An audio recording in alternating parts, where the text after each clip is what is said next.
Hello guys, कैसे आप लोग। स्वागत करता हूँ आपका हमारे यूट्यूब चैनल में जे क्वेरी की सेकंड वीडियो के साथ में। लास्ट वीडियो में हमने जे क्वेरी को किस तरह से हम हमारे लोकल सिस्टम में यूज़ करते हैं उस बारे में देखा था, और हमने जे क्वेरी के सिलेक्टर्स के बारे में भी देखा था कि किस तरह से जे क्वेरी के सिलेक्टर काम करते हैं। आज की वीडियो में हम जे क्वेरी का थोड़ा सिंटेक्स के बारे में देखेंगे, और इसके अलावा हम बात करने वाले हैं CDN की। CDN काफ़ी ज़्यादा इंपॉर्टेंट चीज़ होती है, किस तरह से CDN काम करता है, CDN क्या होता है, इन सब चीज़ों के बारे में देखेंगे।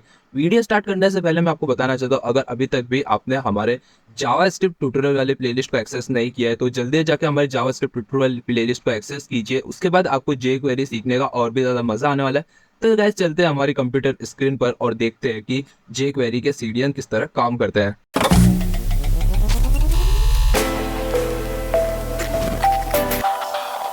हाँ तो गाइस, मैंने अब देख सकते हैं मैंने लास्ट वीडियो में जो एक एचटीएमएल फाइल क्रिएट करी थी वो सेम एचटीएमएल फाइल खोल दी है। जैसे मैं इस बटन पर क्लिक करूंगा तो लिखा हुआ आ रहा है this is done with JavaScript, और इस वाले अदर बटन पर क्लिक करूंगा तो यहाँ पे लिखा हुआ आ रहा है this is done with jQuery.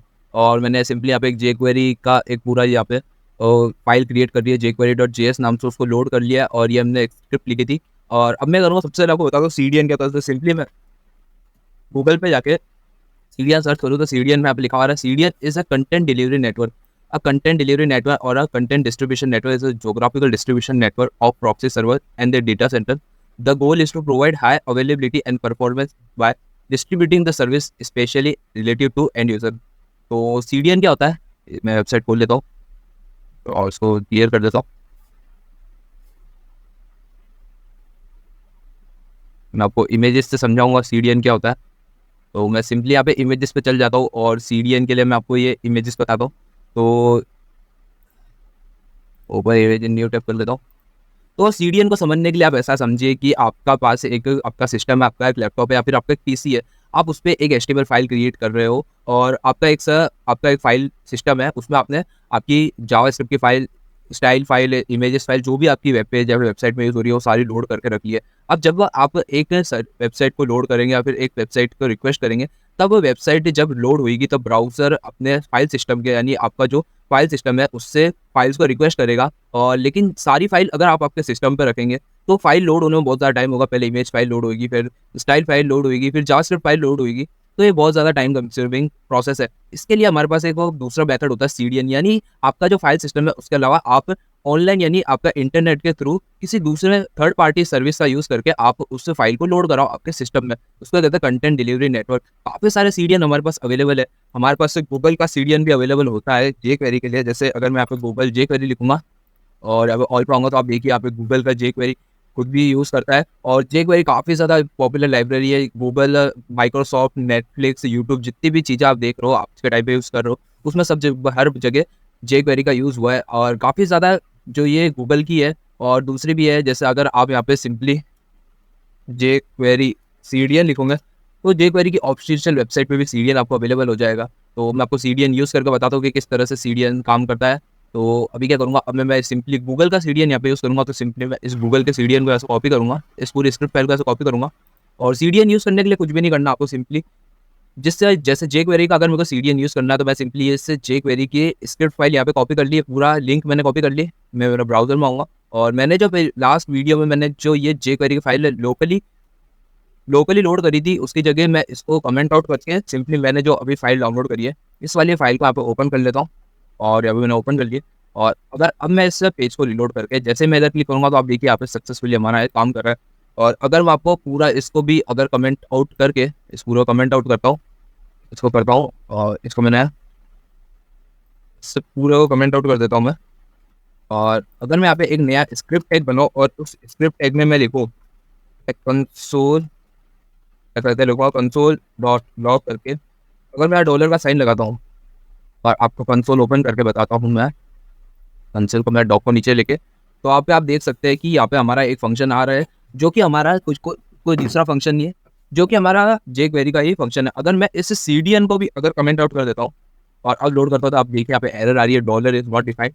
अगर दोनों में से कोई सा मेरे को यहाँ पे एक अनकमेंट करना पड़ेगा। तो देखिए आप, अगर मैं यहाँ पे लोकल वाला जे क्वेरी की फाइल अगर लोड कर रहा हूँ तो भी हमारा सेम आउटपुट आ रहा है। अगर इसको मैं हटा के इसको अनकमेंट करता हूँ तो भी सेम आ रहा है। तो इस तरह से आप सिंपली जे क्वेरी को लोकली भी स्टोर कर सकते हैं, सीडीएन का भी यूज़ कर सकते हैं। काफ़ी सारी अगर आप डेवलपमेंट या फिर प्रोडक्शन लेवल पे काम कर रहे हैं तो आप सीडीएन का यूज़ कर सकते हैं ताकि सारी फाइल पैरेलली लोड हो जाए। और अगर आप आपके सिस्टम पे काम कर रहे हैं तो आप लोकली भी यूज़ कर सकते हैं।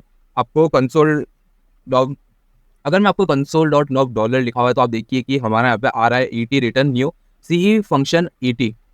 और अगर मैं इसकी जगह यहाँ पे जे क्वेरी को भी यहाँ पे लिख देता हूँ तो भी आप देखिए कि अब ये हमारा सेम तरीके से काम कर रहा है।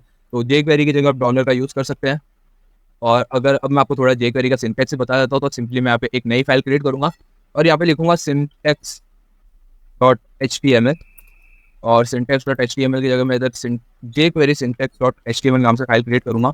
और simply H T M L बॉयलर टेम्पलेट क्रिएट करके जे क्वेरी सिंटैक्स नाम से एक फाइल क्रिएट कर लूँगा और लाइव सर्वर पे सेम फाइल को ओपन भी कर लूँगा। और मैं क्या करूँगा, हेड और बॉडी टैग के बीच एक स्क्रिप्ट टैग लगा के मैं स्क्रिप्ट करूँगा स्क्रिप्ट src/जे क्वेरी। और हमारी जो जे क्वेरी वाली फाइल है, जे क्वेरी डॉट जे एस वाली फाइल है, इसको सिंपली मैंने लोड कर लिया है।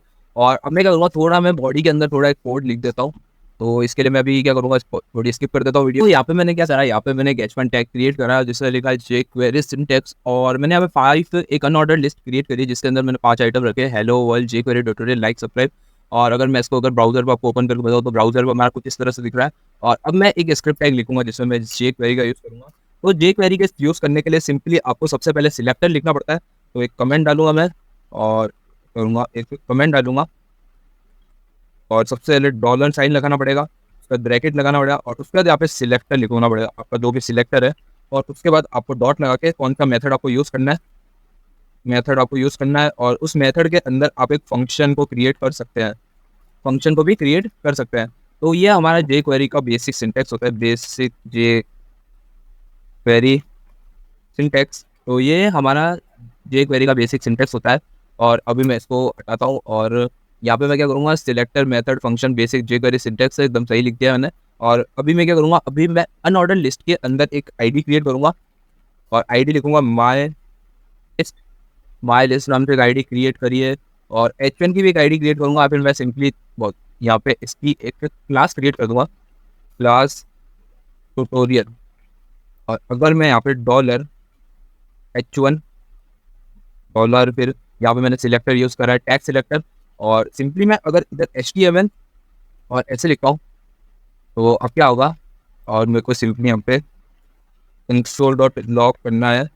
और यहाँ पे मैं वीडियो पॉज करूँगा और सिंपली आपको थोड़ा टाइम दूंगा और आप मुझे कमेंट में बताइए कि इसका आउटपुट क्या होगा।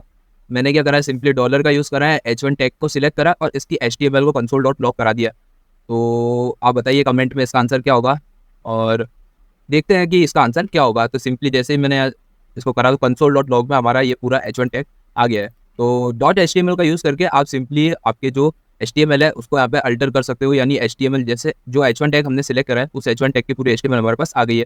अगर इस h1 की जगह अगर मैं इसको कॉपी पेस्ट करता हूँ और इस h1 की जगह मैं यहाँ पे UL लिख देता हूँ, तो UL लिखने के बाद आप देख सकते हैं कि यहाँ पाँचों हमारे पास आ गए। हमारे पाँचों अनऑर्डर लिस्ट के जो पाँचों लिस्ट आइटम है उस लिस्ट आइटम की पूरी HTML हमारे पास आ गई है। और भी काफ़ी सारे फंक्शन होते हैं, जैसे अगर मैं यहाँ पे डॉलर और अगर मैं इसके अंदर फंक्शन का मेथड के अंदर फंक्शन का अगर आपको यूज़ करके बताऊँ तो यहाँ पे मेरे को लिखना पड़ेगा। यहाँ पे अगर मैं आईडी सिलेक्ट करता हूँ यानी आईडी का यूज़ करता हूँ तो यहाँ पे मैं क्या लिखूँगा, हैशटैग माई लिस्ट।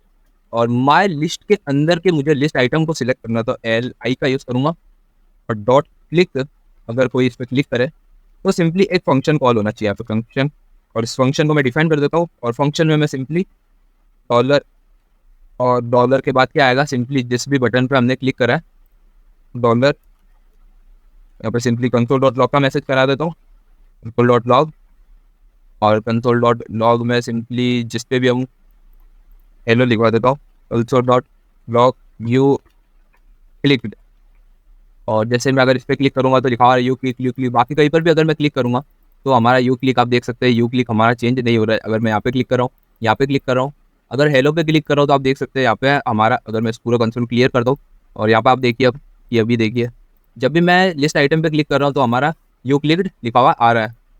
और अगर मैं इसी की जगह लिस्ट आइटम की जगह मुझे सिर्फ ट्यूटोरियल को ही सिलेक्ट करना होता है, क्या करना पड़ेगा, लिस्ट आइटम की जगह मुझे सिंपली डॉट लगा के और ट्यूटोरियल लिखना पड़ेगा। और अब देखिए कि अगर मैं इस पूरे कंसोल को अभी हटा देता हूँ और अगर मैं अब हेलो पे क्लिक कर रहा हूँ, वर्ल्ड पे क्लिक कर रहा हूँ, लाइक पे क्लिक कर रहा हूँ, सब्सक्राइब पे क्लिक कर रहा हूँ, जेक्वेरी पे क्लिक कर रहा हूँ, तो हमारा यहाँ पे कुछ भी कंसोल स्प्लिट नहीं। और अगर मैं यहाँ पे जेक्वेरी ट्यूटोरियल पे क्लिक कर रहा हूँ तो आप देखिए कि हमारा यहाँ पे कंसोल पे यू क्लिक 22 टाइम्स और मैंने क्लिक कर दिया और ये हमारा आ गया है। तो इस तरह से आपका जेक्वेरी का सिंटैक्स काम करता है और इस तरह से आप सीडीएन का यूज़ कर सकते हो। और सीडीएन की फुल फॉर्म होती है कंटेंट डिलीवरी नेटवर्क, काफ़ी ज़्यादा काम आएगा। तो आज की वीडियो में इतना ही। आज की वीडियो में हमने देखा कि जेक्वेरी का सिंटैक्स क्या होता है और जेक्वेरी का सीडीएन क्या होता है। वीडियो इंटरेस्टिंग लगी हो तो वीडियो को लाइक करके हमारे चैनल को सब्सक्राइब कर दीजिए ऐसी इंटरेस्टिंग वीडियोज़ के लिए। अगर अभी तक आपने हमारी जावास्क्रिप्ट ट्यूटोरियल की प्लेलिस्ट को एक्सेस नहीं किया है तो जावास्क्रिप्ट ट्यूटोरियल की प्लेलिस्ट को एक्सेस कर सकते हैं। HTML CSS की भी प्लेलिस्ट मैंने अवेलेबल करा रखी है। तो बस गाइस आज की वीडियो में इतना ही। मिलते हैं आपको जेक्वेरी ट्यूटोरियल की एक नेक्स्ट वीडियो में। तब तक के लिए कीप लर्निंग, कीप एक्सप्लोरिंग। जय हिंद।